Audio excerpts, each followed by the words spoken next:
হাসতে হাসতে মরতে রাজি, তবে ওনাকে হারাইতে রাজি না। স্বামী যতক্ষণ আছে বট গাছের ছায়া। আমি জানতে পারলাম যে আপনাদের অলরেডি 48 ইয়ার্স আপনারা একসাথে, তো আপনাদের এই অনুভূতিটা আসলে জানার ছিল আমার। না আমরা তো বিয়ের পর থেকেই যে কোনো জায়গায় যা কিছু করি দুজনে, যেমন হাটে যাই, বাজার যাই, বাড়িতে যাই, মেলায় যাই, বাণিজ্যে যাই, বা কোনো অনুষ্ঠান যাই, আমরা দুজনে যাই। আসলে আমার তো খুব ছোটবেলায় বিয়ে হয়েছে, তো উনি ভাবতো আমি ছোট, আচ্ছা, আমি হারাই যাব, আমি কিছু করতে পারবো না। তো উনি আমার সাথে সাথে রাখতে রাখতে এমন অভ্যাস হয়ে গেছে, আমরা দুজনে ছাড়া চলতে পারি না। আমি এখনো ছোট নাই, আমি নানি দাদি, কিন্তু তারপরেও ওনার কাছে আমি ছোট। আর আমার আব্বা ওনাকে খুব পছন্দ করতেন, আমার আব্বা বিয়ে দিচ্ছেন, তো বাবার দেওয়া উপহার আমি তাকে খুব যত্নে রাখি। আর আমি মনে করি প্রত্যেকটা মহিলারই স্বামীকে তার নিজের স্বার্থে বাঁচায় রাখার যত্ন করা উচিত। কারণ কোনো আমাদের বাংলাদেশে মহিলাদের, বিধবা মহিলাদের কোনো সম্মান নাই, দাম নাই। স্বামী যতক্ষণ আছে বট গাছের ছায়া। স্বামী যে কতটুকু মূল্যবান এটা আমি বুঝি। আমি চাই আমার স্বামী জীবিত থাক, আমি দুইজন আমরা একসাথে দুনিয়াতে থেকে যেতে পারি। আলহামদুলিল্লাহ, এটা আমার হাসতে হাসতে মরতে রাজি, তবে ওনাকে হারাইতে রাজি না। আমার বেশি কথা, আমার মা ওনাকে খুব ভালোবাসে, আমার মা খুব ভালোবাসে। আমার মাকে আম্মা বলে, মা বলে ডাকে। মার সাথে খুব ক্লোজ।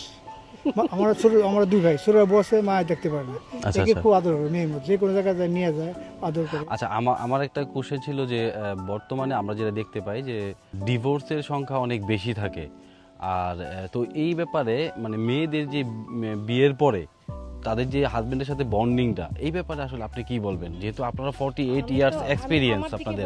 আমার চাহিদা খুব কম। আমি মনে করি যদি ওরকম বেশি চাহিদা থাকতো তখন অবশ্যই হাজবেন্ডের সাথে লাগতো। আর ডিভোর্সের পর্যায়ে কখন যায়, যখন কেউ কাকে সহ্য করতে পারে না তখন। কিন্তু আমাদের এই ধরনের আমার খুব একটা বেশি চাহিদা নাই, আমি অল্পতেই সন্তুষ্ট। আমি চাই মানুষ তো মরণশীল, বাঁচবই আর কয়দিন। মানে সম্পর্কটা ফ্রেন্ডলি হইতে হবে, ফ্রেন্ডলি হইতে হবে। যা আমাদের আছে, আমি সুখী হইতে তেমন ধন সম্পত্তি দরকার হয় না, ওনার কোনো ডিমান্ড নেই, দুইজনের মনের মিল থাকলেই হয়। আমি কিছু দিলে নিব, না দিলে না, তুমি করব না যে 10 টাকা জীবনে সে হাতে নেন। আমি 48 বছর আমার স্বামীর পছন্দের শাড়ি পরছি, সবসময় তার পছন্দের 3 পিস পরছি, সে যা দিছে তাই নিছি, তাতে আমি খুশি যে আমার স্বামী আমাকে খুশি হয়ে দিছে। আমি পরলে আমার স্বামী দেখবে, তার সন্তুষ্টই আমি সন্তুষ্ট। ওনার সম্বন্ধে বলতে গেলে অনেক কথাই। বর্তমান জেনারেশন যারা আছে, ছেলে মেয়ে, তাদের উদ্দেশ্যে আসলে আপনি কি বলবেন, মানে আপনারা দুইজন এজ এ গার্ডিয়ান? আমি একটা যদি বলি, স্বামীদের উচিত তার ওয়াইফকে স্যাটিসফ্যাকশন রাখা, উদ্দেশ্য সে যা চায় তার কথা মতো বা তার সাধ্য মতো তাকে খুশি করার চেষ্টা। তার সাথে খারাপ ব্যবহার করা দরকার যাবে না, তাকে বোঝাতে হবে যে এই আমার শর্ত আছে, তবেই তো সুখী হবে, একদিকে হবে না। স্ত্রীও তার ওই হবে যে না, আমার স্বামীর যা বলতেছে আমি শুনবো। আর সবচেয়ে আরেকটা জিনিস কি, মহিলাদেরকে একা ছাড়তে নেই। একা ছাড়লে কোনো ক্লাবে মরিয়ে গেলে, অন্য জায়গায় গেলে একটা অন্যরকম পরিবেশ হয়ে যায়। স্বামী সে অন্য কিছু ভালো লাগে বা সংসারে অশান্তি সৃষ্টি হয়। মানে যাই কিছু হোক না কেন, যত প্রবলেমই থাকুক না কেন, তাদের বন্ডিংটা এজ এ ফ্রেন্ডলি থাকতে হবে এবং পাশাপাশি থাকতে হবে। উচিত তার স্ত্রীকে যত্ন নেওয়া, তার খেয়াল রাখা। আমি তো তার যথেষ্ট খেয়াল রাখবো, আমার খেয়াল রাখে। আমরা কিছুদিন আগে, আমরা বছর 20 আগে, কিছুদিন মানে বছর 20, আমার বয়স হচ্ছে 28 ইয়ার্স আর আপনার হচ্ছে 40। 75 বছর বয়স। ও মাশাআল্লাহ, মাশাআল্লাহ। আমরা বোনের বাসা নরসিংদীতে বেড়ে যাবো, এখন আমরা আমার বাসা নরসিংদীতে বেড়ে যাবো। আচ্ছা, হ্যাঁ,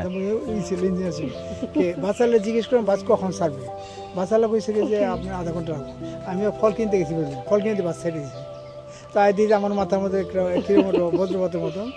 তো হ্যাঁ করছি, কত দূর যায় কইছে আমি যাবো না, আমার স্বামী যেহেতু না, আমি যাবো, নামাই যাবো। বাচ্চা লাগবো আসুক না, আমি নাও থাকবো না। হ্যাঁ নাইমে দাঁড়িয়েছি, পরে আমি গেছি, যে বাচ্চা দিলাম, নেমে গেছি। ধন্যবাদ, এরকম মানুষকে আমি পছন্দ। যাক, মাশাআল্লাহ, অনেক ধন্যবাদ। না তো ঠিক আছে, আপনি ফুলটা মনে হয় আঙ্কেলকে দিতে চাইছিলেন, তো আপনি আঙ্কেলকে এখনই ফুলটা দিয়ে দেন তাহলে।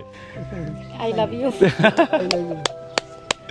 যাক, আমাদের পক্ষ থেকে আপনাদের জন্য দোয়া থাকবে। আসলে আমি এরকম কাপড় খুবই কম দেখছি, তো আমিও চাই ভবিষ্যতে যেন আমার জন্য দোয়া করবেন আপনারা, যেন আমারও এরকমই আমি একজন জীবন সঙ্গী পাই আসলে, যার সাথে 48 ইয়ার্স পরেও মনে হবে যে আমি আমার ফ্রেন্ডের সাথেই ঘুরতে